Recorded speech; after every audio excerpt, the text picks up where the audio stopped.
What is the most disturbing fact about the human body? The fastest killing virus takes around 4 days to kill you. That would be Ebola. Your immune system can kill you in 15 minutes. If your brainstem, the part of the brain that mediates most motor control for all of the body, is damaged, you can get locked-in syndrome. That means you are fully conscious and aware of your surroundings but unable to move or speak. The only muscles that remain unaffected in most people are the muscles that move the eyes and the eyelids. You're essentially trapped within your own body with your only way of communication being blinking or moving your eyes.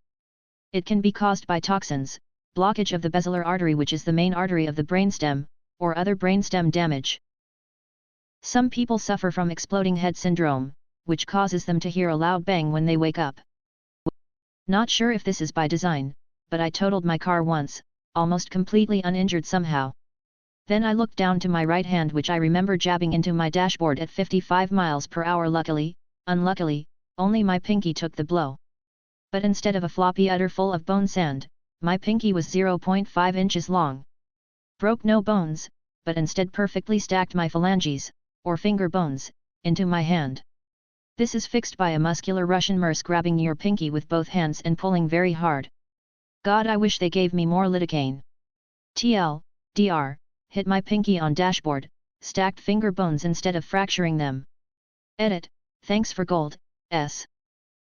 If you have a surgery where they need to move your organs around, they might not function for a day as the body assumes that they are dead.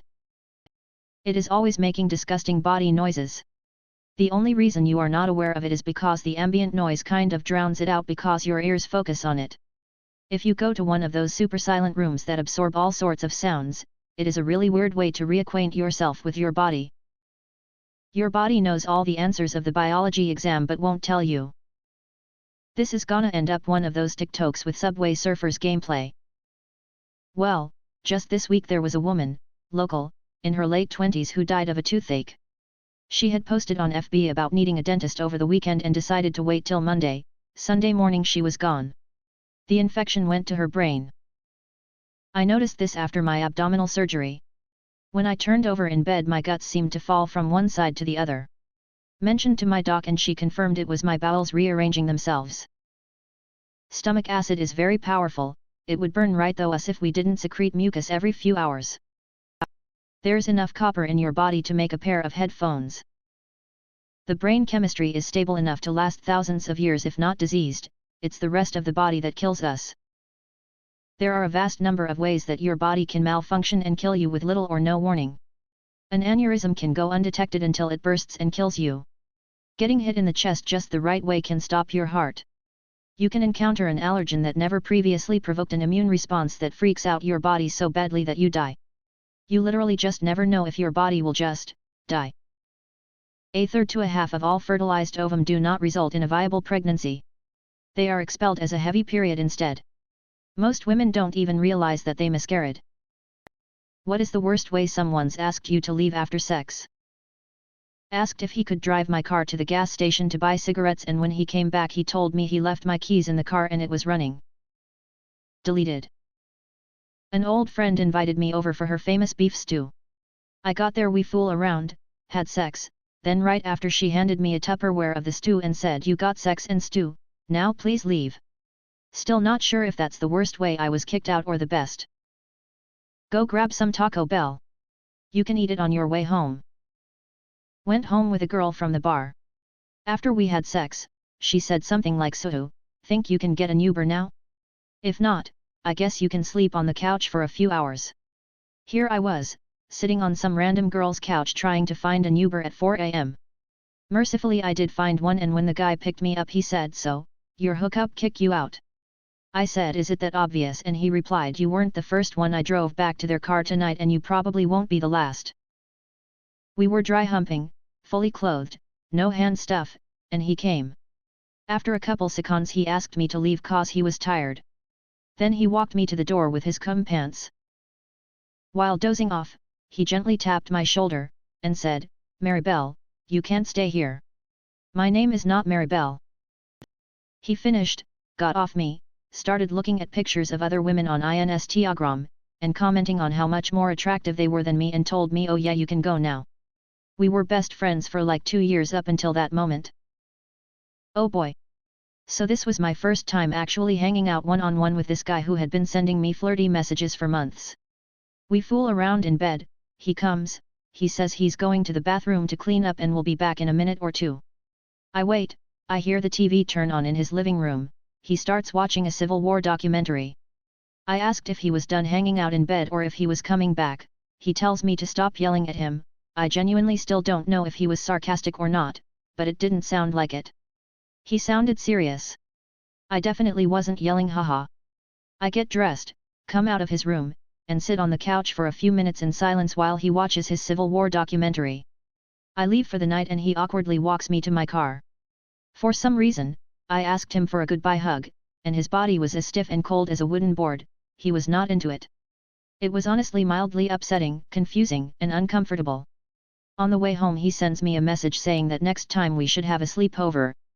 Like what? I laughed my ass off and deleted his number. It was the weirdest and strongest implication of time for you to go I've ever experienced.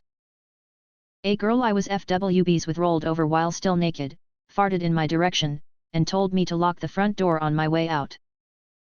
Asked me to stay and cuddle her until she falls asleep then leave because she didn't want me sleeping there. It was like 3 a.m. The second he came, he rolled over, grabbed his phone, and without even looking at me said find your clothes, you know where the door is, and just laid there on his phone ignoring me while I gathered my clothes and left. He tried texting me a few days later because he was drunk and horny, so I told him you know where your hand is and blocked him. We were good friends for a few years before hooking up after a night of drinking. Halfway through sex he told me he can't actually do this because he wanted to get back with his ex and can't mess it up because she's the hottest girl he'll ever be with. He lived in the middle of nowhere and I couldn't leave until the morning, so he made me sleep on the couch. Post-coitus, he stood up, lit a cigarette, and said I don't really think this is gonna work out. 5 a.m. at a random girl's house I met at the club and we're hooking up and I try to talk a little dirty and I go tell me what you want and it's yours and she goes I want you to finish because I'm done and I'm tired. What job do you have no respect for? Australian real estate agents. Laws don't seem to apply to them. Just as dodgy in sales and rentals alike.